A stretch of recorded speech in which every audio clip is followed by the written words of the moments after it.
Do you really know the history of the term autistic meltdown well enough to be comfortable using it?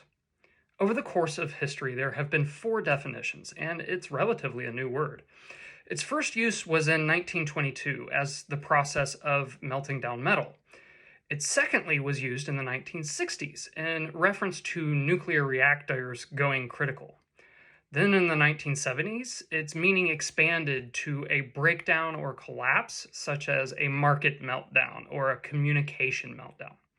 But then, in 1979, it was used to describe a person losing self control. I should note that at this time it was not associated with autistics. Additionally, this usage came to be most often associated with children having an emotional outburst. This connotation continues as the pervasive way it is used today. This is exemplified by how today's dictionaries provide examples of this term in a sentence. Merriam-Webster gives the example, "Our toddler had a major meltdown in the car on the way home." Dictionary.com, "My toddler had a meltdown when I tried to leave the house." Urban Dictionary, "Jimmy had a meltdown over the last piece of pizza." The Macmillan Dictionary gives the example, "At 10 years old, Courtney started having meltdowns, tantrums, and physically attacking her older sister." But then, the heroes at the Macmillan Dictionary give the only example that I could find in a dictionary resource of a person past puberty having a meltdown. Their example? Donald Trump had a massive meltdown over polls that showed him trailing Joe Biden. So, as evidenced by all the dictionaries that provide examples of the term meltdown, it's most commonly used to describe a child's emotional eruption. And it should be noted that it is also mostly common used to describe someone else's problematic behavior and how it affects you negatively.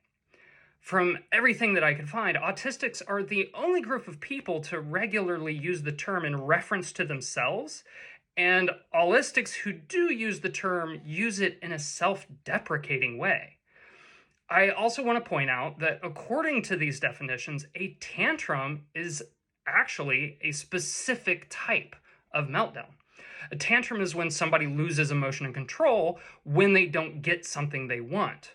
So many people use meltdown and tantrum interchangeably. So from conversations I've been having, it seems that some autistic people have mostly heard the term meltdown used in reference to an autistic-specific experience of emotional distress.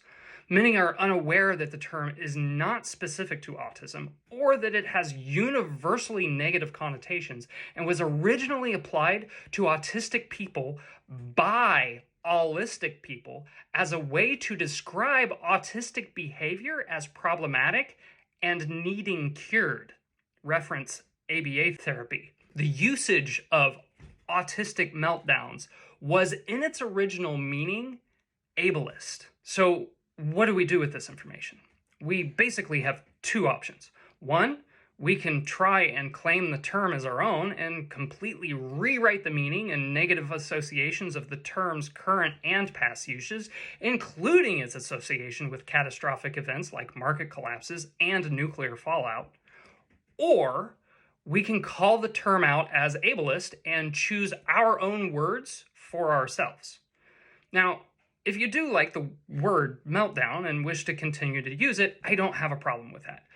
But you do have to do the work to dismantle the term's ableist meanings. Otherwise, you're just reinforcing societal ableist perceptions by continuing its use.